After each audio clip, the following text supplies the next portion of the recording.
नाजरीन, प्रोग्राम रुपया पैसा में आपको खुशामदीद कहते हैं। मैं हूं अली नासिर। आपको पता है कि जब से COS जनरल आसिम मुनीर साहब ने मईशत को संजीदगी से लिया है, मईशत के जो मामलात हैं उनको संजीदगी से लिया है, तो तब से हम मईशत में बेहतरी इस हिसाब से देख रहे हैं कि डॉलर की कदर में कमी हो रही है। और ये भी एक चीज़ बड़ी अलार्मिंग है कि इंटर बैंक रेट भी गिर रहा है, जिसके माने ये हैं कि अब इस चीज़ को भी देखने की बहुत ज़्यादा ज़रूरत है कि बैंकारी निज़ाम जो है पाकिस्तान का, उसकी ट्रांसपेरेंसी जो है वो इस वक्त टॉप इकोनॉमिक प्रायोरिटीज़ में से आ जानी चाहिए। क्योंकि अगर ये सिर्फ ओपन मार्केट का मसला होता तो हम कह सकते थे कि ओपन मार्केट में करेंसी स्मगल हो रही है, अफ़गानिस्तान जा रही है, वगैरह वगैरह वगैरह, लेकिन इंटर बैंक के अंदर डॉलर की कदर का गिरना ये एक बहुत ही बड़ा सवालिया निशान है। और इसके ऊपर मैं गुजारिश करूंगा कि जनरल आसिम मुनीर साहब एक high powered financial monitoring committee भी बनाएं, जो इंटर बैंक रेट गिरा है उसकी भी एक तरह से इन्वेस्टिगेशन करें और बैंकारी इदारे किस तरह से काम कर रहे हैं। अगर सही काम कर रहे हैं तो कोई मसला नहीं, लेकिन अगर डॉलर का रेट बढ़ाने में बैंकारी निज़ाम का कोई कसूर है तो उनको भी अब अक्रॉस द बोर्ड सज़ा दी जाए। देखें, जब से ये बात हुई है कि अक्रॉस द बोर्ड सज़ा मिलेगी सबको, तब से आप देखें कि वो लोग जो कि काला कारोबार करने वाले हैं वो थर थर काँप रहे हैं। स्मगलिंग करने वाला एक बहुत बड़ा माफिया है जिसमें बहुत सारे लोग इस वक्त मुलविस हैं।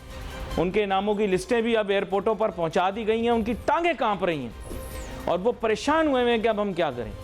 तो ये जो स्मगलर्स माफिया है, स्मगलिंग माफिया है, इनके खिलाफ भी बहुत बड़ा एक क्रैकडाउन हो रहा है। इसके अलावा होर्डर्स के खिलाफ यानी ज़ख़ीरा अंदोज़ी करने वाले लोगों के खिलाफ भी सख्त ऑपरेशन हो रहा है।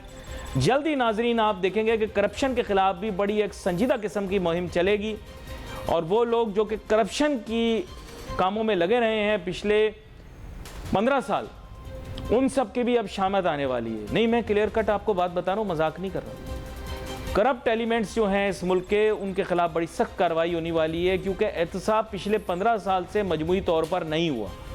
और अब एंटी करप्शन की एक बड़ी स्ट्रॉन्ग कैंपेन चलेगी, जिसमें 2018 से लेकर 2022 तक भी मेरे ख्याल से जो करप्शन के मामलात हैं उनको भी देखा जाना चाहिए, क्योंकि इस दौरान में भी बहुत सारी चीज़ें हुई हैं और मेरे ख्याल से हुकूमत उसको संजीदगी से लेगी और आगे चल के आप इस पर देखेंगे काफ़ी एक्शन भी होंगे। लोग बहुत परेशान हैं, जिन लोगों ने स्मगलिंग की है, होर्डिंग की है, करप्शन की है, वह बहुत ज़्यादा परेशान हैं, क्योंकि उनके दिल में खौफ सा बैठ गया है कि अब काफ़ी अरसे से उनके ख़िलाफ़ कोई एक्शन नहीं किया गया था, हल्का हाथ रखा गया था, बहुत सारी चीज़ों के अंदर वो छूट गए थे, अब उनके साथ सख्ती बढ़ती जाएगी। यहाँ पर अहम नुक्ता ये भी है कि जहाँ रेगुलेशन एंड कंट्रोल पे वर्क हो रहा है वहाँ पे एक हाई पावर्ड बॉडी बनाई जाए, क्योंकि सियासी जो हमारी क़यादत है शायद वो मुल्क की मईशत को संभालने में नाकाम रही है और पिछले 15 साल से नाकाम रहे और हर साल मुल्क की मईशत जो है वो बुराई की तरफ ही गई है। ताहम मईशत को दिखाने वाले लोग कभी उसको अच्छा दिखाते रहें, कभी उसको बुरा दिखाते रहें। मैं आपको क्लियर कट बात बताऊँ, लेकिन ये मैं कहता हूँ कि मैं सलाम पेश करता हूँ जनरल आसिम मुनीर साहब को कि उन्होंने इस चीज़ को संजीदगी से लिया है और इस मामले को हल करने के लिए जो बुराइयां हैं उनको नोट कर लिया कि ये बुराइयां हो रही हैं, क्योंकि अभी माजी के अंदर तो हम लोग इसे बुराई मानने के लिए तैयार ही नहीं थे। और यहाँ पर मेरे ख्याल से एक क्रैकडाउन उस इंडस्ट्री के ख़िलाफ़ भी होना चाहिए कि जिस इंडस्ट्री ने पाकिस्तान को अनप्रोडक्टिव और इनएफिशिएंट तरीक़ों से नुकसान पहुँचाया है। तो मेरे ख्याल से वो भी, नाम मैं नहीं ले रहा इंडस्ट्री का, लेकिन आप लोग जानते हैं, मेरे ख्याल से उस पर भी अब क्रैकडाउन होने वाला है। उसके बड़े बड़े खिलाड़ी जो हैं, कोई इधर भाग रहा है, कोई उधर भाग रहा है, क्योंकि उनको पता है कि अब हुकूमत का शिकंजा उनको आके पकड़ लेगा और उनके इर्द गिर्द शिकंजा टाइट भी हो रहा है, तो वो लोग अब इधर उधर हो गए हैं, ये भी मैं आपको बता दूं। लेकिन अब जनरल आसिम मुनीर साहब ने ठान ली है कि अब ऐसे एलिमेंट्स को छोड़ा नहीं जाएगा जो इतने सालों से मज़े कर रहे थे। अब रातों की नींदें उन लोगों की हराम हो गई, उनको ख्वाबों में भी दिखाई दे रहा है कि उनके इर्द गिर्द अब शिकंजे टाइट हो रहे हैं। मैंने कहा था कि ये सब एलिमेंट्स जो गलत काम कर रहे हैं एक दिन पकड़ में आ जाएंगे, लेकिन लोगों ने मेरी बात को फिर हंसी में उड़ा दिया और आज वो बेचारे परेशान घूम रहे हैं। मुल्क की मईशत को तो उनमें से बहुत सारों ने नाकाबिल तलाफ़ी नुकसान पहुंचा दिया है, लेकिन कम अज़ कम उनको अब एहतसाब के ज़रिए पकड़ा ज़रूर जा सकेगा आप देखिएगा आगे होगा क्या। अभी तो शुरुआत है, अभी तो शुरुआत है मेरे भाइयों। इसके अलावा जैसे मैंने बोला कि ये तो कंट्रोल, रेगुलेशन, इम्प्लीमेंटेशन, मॉनिटरिंग के काम है। अब जो इकोनॉमिक स्टेप्स लेने वो जल्द से जल्द लेने। देखें, आज़ाद जदीद मईशत के अंदर हम रहते हैं। आज हो गई मेरी घड़ी में 11 तारीख है, 11 तारीख हो गई, 11 अगस्त नहीं 11 सितंबर। हाँ, 11 सितंबर का दिन भी बड़ा अहम दिन है। कौम तो हमारी भूल चुकी है। एक तो कायद-ए-आज़म मोहम्मद अली जिन्ना से मंसूब है ये, और दूसरा 11 सितंबर ने दुनिया की तारीख को बदल दिया। 2001 के अंदर जब बड़ा अफसोसनाक वाक़या पेश आया, मेरे ख्याल से बाइसियत इंसान भी हमें इस पर अफसोस है, और दुनिया की तारीख एक तरह से बदल गई। खैर, जो कुछ हुआ सो हुआ। उसके बाद से पाकिस्तान के लिए बड़ा एक मुख्तलिफ किस्म का वक्त शुरू हुआ। सितंबर 11 आज की तारीख 2001 को एक बहुत अफसोसनाक वाक़या पेश आया। उसकी कंडेमनेशन पूरी दुनिया में हुई, लेकिन उसके बाद पाकिस्तान का एक नया एरा शुरू हुआ। पाकिस्तान और पाकिस्तानियों से जहां वेस्ट बात करने को तैयार नहीं था और कोई हमसे सलाम अलैक करने को तैयार नहीं था, अचानक हमारी तरफ मुतवज्जो। इस तारीख के बाद से, 2001 के बाद से पाकिस्तान को बेशुमार नोटू मिला, दबा के पैसा मिला। इतना नोटू इस मुल्क के अंदर आया कि आपकी सोच है। वो लोग जो 70 पे बैठ नहीं सकते थे, वो बड़ी बड़ी गाड़ियों पर बैठना शुरू हो गए। हाँ, सही बोल रहा हूं। ये 11 सितंबर 2001 के बाद होने वाले वाकयात नाजरीन आपके सामने बयान कर रहा हूं। ज्यादातर अरबोपति, खरबोपति, करोड़ोपति लोग इस तारीख के बाद ही बने। इससे पहले ये सब ऐसे ही थे। इससे पहले कोई मुशर्रफ को वेस्ट में पूछ भी नहीं रहा था। अब तो उनका इंतकाल हो गया, ज्यादा उनके बारे में बात नहीं करूंगा। और मुझे याद है कि यहां पर तशरीफ भी लाया गया और मुशर्रफ साहब से हाथ भी नहीं मिलाया गया। यह भी मैंने देखा कि एक सुपर पावर का सदर आया, पाकिस्तान आया, टीवी पर भी आया, लेकिन उसने मुशर्रफ से हाथ तक ना मिलाया। वो वक्त भी मैंने देखा। और उसके बाद मामलात ऐसे तब्दील हुए कि उनको अपने पास बुलाकर उनकी तवाज़ो भी की गई। अब हमें ज्वाइन कर रहे हैं जनाब सईद शफीक साहब, जो कि साबिक सदर KCCI रहे हैं, ताजिर, सनतकार, सियासत और मुल्की सियासत के अंदर भी सरगर्म रहते हैं। वेलकम करता हूं सर आपको। सीधी सादी बात यह है कि इतने सालों से आप बहुत सारी चीज़ों के ऊपर मैंने देखा है कि फोकस भी करते रहे और उनको डिस्कस भी करते रहे, ताहम बहुत सारी चीज़ों पर हुकूमतें अदम तवज्जो, मैं क्या कह सकता हूँ, लैक ऑफ इंटरेस्ट लेती रही। लेकिन पहली दफ़ा ये है कि मैं देख रहा हूँ कि जनरल आसिम मुनीर साहब हैं, इन्होंने बड़ी संजीदगी से उन एरियाज़ को टच किया है जिसको पहले कभी किसी ने टच नहीं किया। इन्होंने anti smuggling, anti black marketing, anti corruption, ये एक बड़ी मुहिम चलाई हैं। इसके अलावा इकोनॉमी को रिफॉर्म करने के लिए आपको पता है मुल्क का इतना सारा वक्त ज़ाया किया गया सीपेक के ऊपर, उसके बजाय अब जनरल आसिम मुनीर साहब ने एक बड़ी फोकस्ड विज़न मुल्क को दी है। और वो फोकस्ड विज़न जो है वो सिर्फ सीपेक तक महदूद नहीं है, बल्कि बहुत वसी। और उस वसी मुहिम के अंदर नुकात मुख्तसरन बयान कर देता हूँ, आगे आप अपनी मर्ज़ी से गुफ्तगू को लेकर चलिएगा आगे। फर्स्ट प्रायोरिटी इस मुल्क के अंदर रेगुलेटरी कंट्रोल वाले इश्यूज़ जो हैं उनको एड्रेस करना, मॉनिटरिंग और इम्प्लीमेंटेशन जो इससे पहले कभी नहीं हुई। SIFC का क़याम, मुल्क के अंदर इन्वेस्टमेंट यानी हकीकी माशी तब्दीली लाने के लिए इस मुल्क में इन्वेस्टमेंट की ज़रूरत थी। अब वो किसी एक मुल्क पर सेंट्रिक नहीं है, कंप्लीटली पूरी दुनिया को फोकस करेगी, ग्लोबल होगी। फिर उसके बाद ग्रीन यानी कि green Pakistan, agricultural revolution, mines and minerals और लातादाद चीज़ें, लेकिन ये 4 अहम नुकात हैं जिन पर आगाज़ किया गया है। इसके अलावा भी बहुत सारी चीज़ें हैं। मैं चाहूँगा आगाज़ के अंदर सबसे पहले तो आप हमें बताएं कि ये जो ताजरों, सनतकारों को कॉन्फिडेंस में लेकर आर्मी चीफ साहब ने एक नई इकनॉमिक स्ट्रेटजी, मैं कहूँगा इसे पॉलिसी नहीं है, स्ट्रेटजी डिवाइस की है, उसके मुतालिक आप क्या राय रखते हैं? जी बिस्मिल्लाहिर्रहमानिर्रहीम। आपका शुक्रिया कि आप मदऊ करते हैं अपने प्रोग्राम में। अच्छा लगता है आपके साथ गुफ्तगू करके।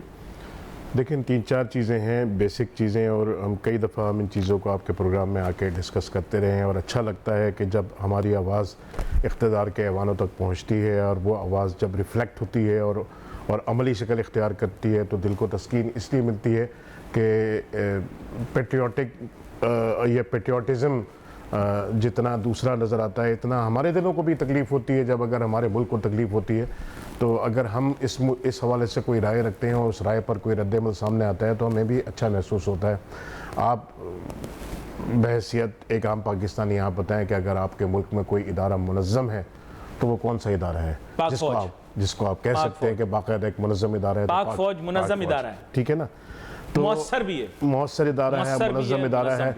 अब तक वो माशियात से या माशी मामलात से दूर था।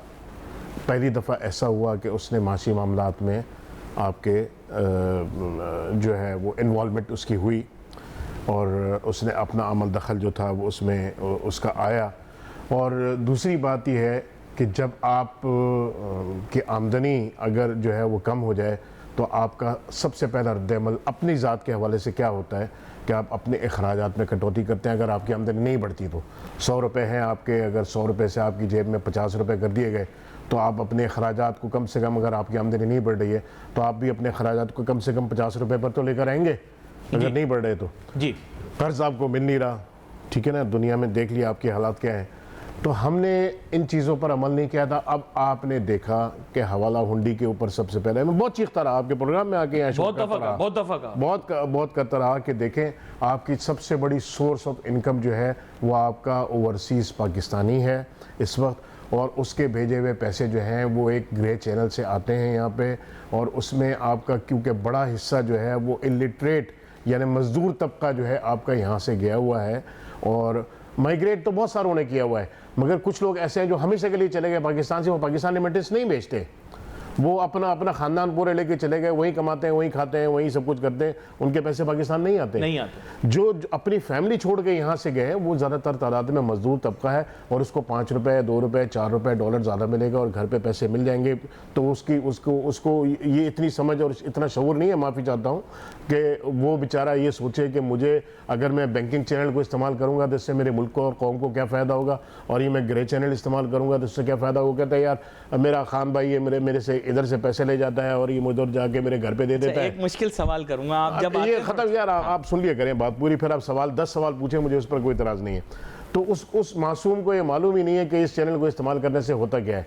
नतीजे ये हुआ कि अब उनके जो एजेंट यहाँ बैठे हुए हैं उनके ऊपर जब ये रेट्स पड़नी शुरू हुई और ये सब चीज़ें हुई तो आप देखें इमीडिएटली आपका 1 से 1.5 बिलियन डॉलर का आप देखेंगे आपका रेवेन्यू में जो फ़र्क आया था 1 से 1.5 बिलियन डॉलर का, ये आपको इमीडिएटली आपको ये रिलीफ मिलना शुरू होगा। ये मेरा ईमान है और मेरा यकीन है इस चीज़ के ऊपर। दूसरी चीज़ें जो आपकी हैं, हम चीख के कह रहे थे, बचपन से सुनते हुए आ रहे थे कि पाकिस्तान एक ज़रई मुल्क है, एक ज़रई मुल्क है, एक ज़रई मुल्क है, मगर हम अपनी खुराक की ज़रूरियात जो है उससे हम खुद कफ़ील नहीं थे। हमें कितनी चीज़ें बाहर से इंपोर्ट करनी पड़ती थी। कभी गंदम जो था वो हम पैदावार मुकम्मल नहीं करते थे, वो शॉर्ट हो जाती थी। कभी कपास की हमें शॉर्टेज हो जाती थी तो हम बाहर से अपनी, क्योंकि हमारी एक्सपोर्ट्स बेस करती थी कॉटन के ऊपर, तो हम बेल्स इंपोर्ट करनी पड़ जाती थी। कभी कुछ था, कभी हम चादर इधर से खींचते थे तो उधर से पैर निकल आते थे, और इधर से खींचते थे तो उधर से पैर निकल आते थे। नतीजे ये हुआ कि अब आपने देखा होगा कभी कभी अल्लाह ताला कुदरत के भी मामलात बड़े अजीब होते हैं। आपने एक चीज़ नोट की, अभी पिछले दिनों में हालात ऐसे हुए कि बड़ा एक चर्चा हुआ कि जी वो एक एनवायरमेंटल चेंज का एक बड़ा शोर शराबा उठा, क्लाइमेट चेंज और एक एनवायरमेंटल चेंज हुई है, और माहौलियाती तब्दीली की वजह से जो है वो बड़ा नुकसान हुआ, पाकिस्तान को बड़ा नुकसान उठाना पड़ा। मैं इसमें एक पॉजिटिविटी मैंने तलाश की। वो पॉजिटिविटी ये है कि एक पहले एक सिस्टम आता था आपका बे ऑफ बंगाल से, जैसे आप मॉनसून कहते थे, वो एक साल में एक सीज़न आता था, वो जुलाई अगस्त सितंबर तक वो सीज़न चलता था बारिशों का, और उसमें कभी कभी ज़्यादा बारिश हो गई तो वो सैलाब की शक्ल में तबाही मचाती हुई चली जाती थी। आपके पास इंतजाम, अब बेमौसम की बारिश भी हो रही है। हाँ, अब आपके पास इंतजाम नहीं होते थे, आपके डैम भर जाते थे, आपको पानी छोड़ना पड़ता था, और वो तबाही मचाता हुआ, अरबों डॉलर की तबाही मचाता हुआ, और अरबों डॉलर का पानी आप समंदर में फेंक देते थे। आपके पास डैम नहीं होते थे। हमने डैम बनाने की जो थी उसके ऊपर फोकस नहीं किया। हाँ, ये DAM वाला डैम है। और इंडिया ने एक मुकदमा हमसे इसी बेस पर जीता कि हम जो थे हमने जो है वो हमारे पास कैपेसिटी नहीं है, तो हम बिलियंस ऑफ डॉलर्स का पानी जो है वो समंदर में फेंकने पर मजबूर हो जाते हैं। एक केस जीता, मैं उसकी तफसील में नहीं जाना चाहता। जी जी जी। आज सूरत हाल ये है कि ईस्टर्न सिस्टम भी अब आने शुरू हो गए हमारे ऊपर, जिससे वो बलूचिस्तान जहाँ 4-4 साल 6-6 साल बारिशें नहीं होती थी, अब वहाँ फ्लड आने लग गए हैं। इतनी तबाही मचनी शुरू हो गई। इसका मतलब यह है कि अब बलूचिस्तान में भी हमें डैमों की ज़रूरत है। हमारी वो करोड़ों एकड़ लैंड जो है, जो इंतहाई फर्टाइल है और जहाँ बारिशें नहीं होती थी, अब अगर हम वहाँ डैम बनाएं तो हम अपनी उस लैंड को जो बेकार पड़ी हुई थी, उस अराजी को, उसे हम काम में ला सकते हैं। वहाँ से करोड़ों अरबों डॉलर हम बना सकते हैं और वहाँ पे हम एग्रीकल्चर कर सकते हैं, वहाँ पे हम फार्मिंग कर सकते हैं, वहाँ पे हम ये आप क्या कहते हैं। देखिए सर, अब मैं आपसे कड़वी थोड़ी बात करने दें ना प्लीज़। अच्छा, आप लोगों ने अपनी बात कर ली, सीधी बात है। बात यह है कि आर्मी चीफ ने भी बिल्कुल सही किया, उन्होंने जनाब एक मुरव्विज किया नया इकोनॉमिक स्ट्रेटजिक प्लान। बात यह है कि पॉलिटिकल गवर्नमेंट ने भी कहा कि हम बैक करेंगे, अच्छी चीज़ें सेम पेज के ऊपर हैं। तो बात यह है कि प्रॉब्लम जो है ना हमारे यहाँ ताजिर सनतकारों की, ये डिलीवर नहीं कर पा रहे हमारे यहाँ। बुरा ना मानना, जो एक फ्रैंक बात आपसे कर रहा हूँ, बात ये हमारे ताजिर सनतकार ने बाहर के ममालिक में नेशनैलिटी लेने के अलावा और क्या अचीव किया अभी तक? एक्सपोर्ट टारगेट कभी मीट नहीं किया। कहते हैं कि हमारे हालात ख़राब, और बुरा ना मानना, उधर तल्ख बात कर रहा हूँ, कहते हैं हमारे हालात ख़राब हो रहे हैं। वर्ल्ड बैंक IMF की टीम आती होगी, देखती होगी यार ये सब लोग हमसे मीटिंग करने के लिए आते हैं, 4 व्हील ड्राइव के अंदर आ रहे हैं। जो आ रहा है उसकी पहले अगर छोटा घर था, अब 4 गुना ज़्यादा बड़ा घर हो गया है। उसके लाइफ स्टाइल चेंज हो गए, बच्चे सारे बाहर पढ़ रहे हैं, ब्यूरोक्रेटों के भी पढ़ रहे हैं और बिजनेसमैनों के भी पढ़ रहे हैं। तो बात यह कि अकेला एक शख्स मुल्क को बदल नहीं सकता। आप लोगों को इसीलिए कॉन्फिडेंस में लिया गया ताकि आप लोग भी अपना काम करें। आप लोगों के तो रोने गाने ही नहीं खत्म हो रहे होते, ये नहीं वो नहीं ये नहीं वो। बुरा ना मानना है, थोड़ा सख्त बात कर रहा हूँ। बात यह कि आप ये बताएं ना यार, हर बंदा 4 व्हीलर। वर्ल्ड बैंक वाले हैरान है, कह रहे हैं यार हमारे यहाँ पेट्रोल महंगा हुआ UK में तो पेट्रोल पंप खाली हो गए, आपके यहाँ पेट्रोल महंगा हुआ और लाइनें लंबी हो गई। हमारे यहाँ लोगों ने गाड़ियां बेच दी हैं, लोग ट्यूबों पे आ गए, साइकिलों पे आ गए, आपके यहाँ लोगों ने और बड़ी गाड़ियां खरीद ली। सर थोड़ा कॉलो, ये खुला पवाद नहीं है। आप जरा समझाएं ना मुझे, ये मुझे समझ में नहीं आ रही। आप बाय प्रोफेशन क्या है? नहीं, बाय प्रोफेशन तो मैं एंकर हूं, लेकिन आजकल एंकर बहुत सारे काम कर रहे हैं। आप सहाफत से मुंसलिक है ना? जी, सहाफत से मुंसलिक हूं जी। अच्छा, आपके भी बहुत सारे सहाफ़ी हैं जो डाले में घूमते हैं, प्राडोज में घूमते हैं, लैंड क्रूजर में घूमते हैं। आपके मुंह में घी शक्कर नजर आते हैं आपको? आपको नजर नहीं आते तो आप किसी दिन मेरे साथ चले, मैं आपको दिखा दूंगा। उनके बच्चे भी बाहर पढ़ते हैं, ठीक है? तो पूरे माशरे की बात हो रही है ना। आप फिर आप तनकीद, आईना दिखाया तो, एक मिनट, आईना दिखाया तो आप। मैं बुरा नहीं मान रहा हूँ, मैं बुरा नहीं मान रहा हूँ। मेरी बात का मकसद ये है कि आप फिर हर तबके की बात करें। ये ऐसी चीज़ें हर माशरे में और हर तबके में ज़रूर मौजूद होती हैं। 2%, 4%, 5% ऐसे लोग, ये ब्लैक शीप्स जो है ना, ये हर प्रोफेशन में मौजूद हैं। और आप जब आप अब आप आए मुकाबले की फ़ज़ा पर ना, जब आप बिज़नेस कम्युनिटी को ये ब्लेम करते हैं तो हम तो चीख के थक गए, कह के थक गए। आप कॉस्ट ऑफ डूइंग बिजनेस को कम करने के लिए तैयार नहीं है। 80-80 रुपए यूनिट जब आप बिजली की प्राइस करेंगे, पूरे रीजन में आप सबसे ज़्यादा महंगे होंगे। लेबर आपके यहाँ सबसे ज़्यादा एक्सपेंसिव होगी, बिजली की कॉस्ट आपके यहाँ सबसे ज़्यादा महंगी होगी, लैंड आपके यहाँ सबसे ज़्यादा महंगी होगी, पानी आपको मिलेगा नहीं, गैस आपको इम्पोर्ट करनी पड़ेगी। तो आप अपनी कॉस्ट ऑफ डूइंग बिजनेस भेजें, देखें, और उसके बाद आप इंटरनेशनल मार्केट में कम्पीट करने जाएं। एक्सपोर्ट आपने उठा के यहाँ से मैन्युफैक्चर करके कराची की, पाकिस्तान के लोकल मार्केट में नहीं बेचना, ठीक है ना? और उसमें भी आप इंपोर्ट फ्री आप मंगाए बाहर से, और चाइना से आप यहाँ पे इस मार्केट में भी कम्पीट करके नहीं दिखा सकते। तो माफ़ कीजिएगा, फिर स्मगलिंग के रास्ते आपने खोले हुए हैं। वो अफगान ट्रांजिट ट्रेड, वो कंटेनर यहीं जाता है, कागजात पे ठप्पा लग के वहां से आ जाते हैं, कंटेनर यहीं पड़ा रहता है आपका। मैं एक नहीं तो उसके खिलाफ एक्शन हो रहा है ना। अब हुआ है ना, मैंने उसको जायज करार दिया है ना, मैंने नाजायज तो नहीं कहा। जब पैरेलल इकोनॉमी चलेगी आपकी, एक तरफ आप ये कहेंगे कि जी जो एक उसमें है, जो टैरिफ में क्या कहते हैं उसको, यार मेरे जहन में एकदम जज्बात में आ गया, तो वो बात कोई बात नहीं, आप सारे जज्बात मीडिया पे ही निकालें। जिसको मौका मिलता है वो मीडिया पे निकाल देता है अपना सारा गुस्सा। इन्हीं मौजूआत के ऊपर काफी अरसे से बात हो रही है। मेरे ख्याल से जो इनकी विजन बसीरत है, जो किसी भी पढ़े लिखे आदमी की विजन और बसीरत है, मेरे ख्याल से उसी को सामने रखते हुए आर्मी चीफ साहब ने नए इकदामात का ऐलान किया है। ये आप समझे कि सारे पाकिस्तान की और पाकिस्तानियों की आवाज़ है।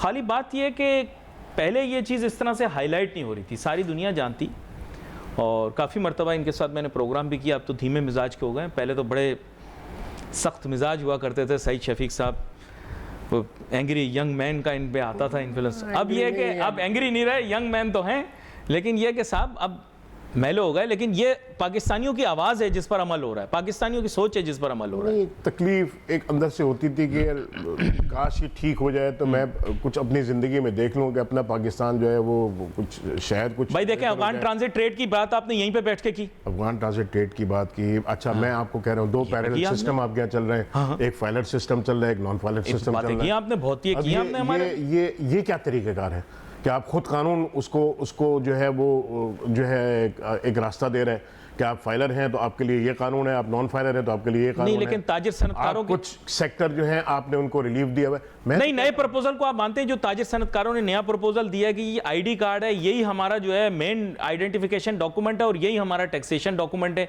इसके अंदर हमें मजीद डॉक्यूमेंट्स भरने, तफसीलात देने की कोई जरूरत नहीं, सारा डेटा मौजूद है, ये तो बहुत सारा डेटा मौजूद है। तो बहुत, मगर आप कुछ सेक्टर्स को आप रिलीफ दे रहे हैं ना इनकम के, उस पे एक टोला जो है वो कभी भी आपको नहीं, सारा डेटा मौजूद है क्या, ये मैं पूछ रहा हूं आपसे, सारा डेटा मौजूद है भाई? आप उसमें तो सब कुछ मौजूद है ना, ऑलरेडी मौजूद है। नादरा में जो आपका CNIC नंबर है उस पे सारा डेटा मौजूद है आपकी। अब कुछ सेक्टर ऐसे हैं जिसमें हम तो ये कहते हैं, एक सिंपल सा सवाल जिसका जवाब ये है कि हर वो सेक्टर जहां से आपको आमदनी होती है, आप शोबे के छोड़ दें किस शोबे से आमदनी होती है, हर वो आमदनी जो काबिल टैक्स आमदनी के जुमरे में आती है उस पर टैक्स लगना चाहिए। खा वो आपको पोल्ट्री से हो, खा वो आपको एग्रीकल्चर से हो, खा वो आपको किसी और ज़रिए से हो, खा कमीशन से हो, खा ब्रोकरेज से हो, किसी भी ज़रिए से हो, आपको अगर वो उस हद से, उस लिमिट से क्रॉस होती है, आप टैक्स दें, आप टैक्स पेयर बने। एक मासूमाना सा सवाल, आप KCCI के सदर रहे, SMEs आपके ज्यादातर मेंबर होते हैं, स्मॉल बिजनेसेस भी मेंबर? नहीं, SMEs नहीं है, बहुत हैं, बड़े बिजनेसेस भी हैं, लेकिन सबसे ज्यादा तो SMEs है ना, मतलब दरमियाने दर्जे के, छोटे दर्जे के कारोबारी, सनतकार, ताजिर। मैं ये पूछना चाह रहा हूँ, आप तो वैसे मुतहरिक रहनुमा हैं, मैं ये कहना चाह रहा हूँ कि जब ऐसी मीटिंग होती है तो आप स्टैटिस्टिक्स क्यों पेश करते हैं कि दुकानदार सारे चोर हैं, छोटे दुकानदार सारे चोर हैं, मैंने कब सब लोग? नहीं, आपकी बात नहीं कर रहा, जो मीटिंग होती है, अब ऐसी मीटिंगें की गई, उनमें तफसीलात ये दी गई कि पाकिस्तान में इतनी दुकानें और ये दुकानदार चोर हैं।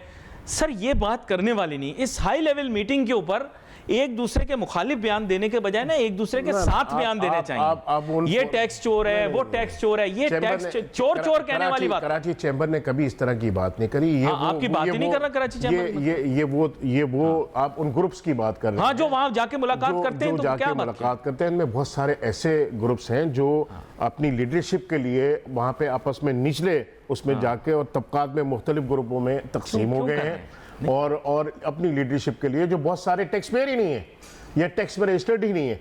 कराची चैम्बर के मेंबर बनने के लिए तो पहली शर्त ये है कि आपका टैक्स पेयर होना या इनकम टैक्स में रजिस्टर्ड होना ज़रूरी है। अच्छा, दूसरी बात जो सबसे अहम बात ये है, देखिए मैं आपको बताऊं, सिर्फ एक ये नहीं है कि सारे सती सावित्री हैं, आप जो मशीनरी आपकी है खुद उसका एतराफ़ चेयरमैन CBR, चेयरमैन FBR और आपकी जो दीगर सरकारी मशीनरी है वो इसका एतराफ़ कर चुके हैं। बिलियंस ऑफ रुपीज़ की करप्शन आपके उन अदारा में भी होती है और वो खुद तरकीब देते हैं। आजकल आप ये नहीं सुन रहे कि जो इस वक्त एक पूरी भरपूर मुहिम चल रही है ये बिजली चोरों के खिलाफ, उसमें आपको नज़र आ रहा है कि जो मददगार हैं, जो सहूलतकार हैं, जो एहलकार हैं, वो उनकी मदद के बगैर ये चोरी नहीं हो सकती।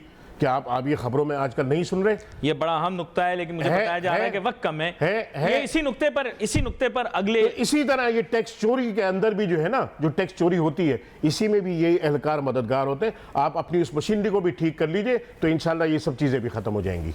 उसकी जानिब भी मेरे ख्याल से, और उसमें भी एहतसाब का अमल शुरू कर दिए। अगर ब्लैकमेल करता है और बदमाशी करता है मेरे साथ, तो मैं फिर मुझे भी इस काबिल बनाइए कि मैं कल उसका गिरबान पकड़ूं या मैं उसको भी केस उसको घसीट के अदालत में ले जाऊं, तो उसका भी एहतसाब हो। अहम नुकात हैं जिनके ऊपर गुफ्तगू रही। बहुत शुक्रिया, आप शो में शामिल हुए। बहुत सारी बातें और भी करनी है। नाजरीन, wait for message on Facebook. Ali Nasir हमारी टीम को इजाज़त दीजिए। अल्लाह हाफिज़।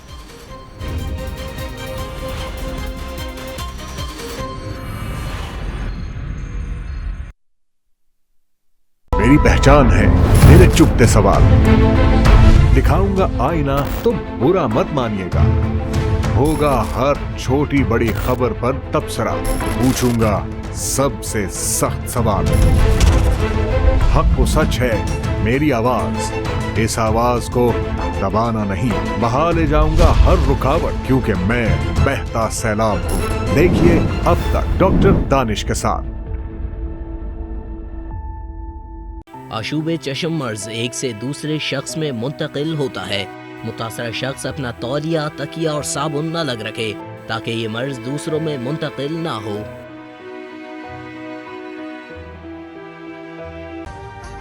अभी सब्सक्राइब करें ताकि कोई खबर रह न जाए।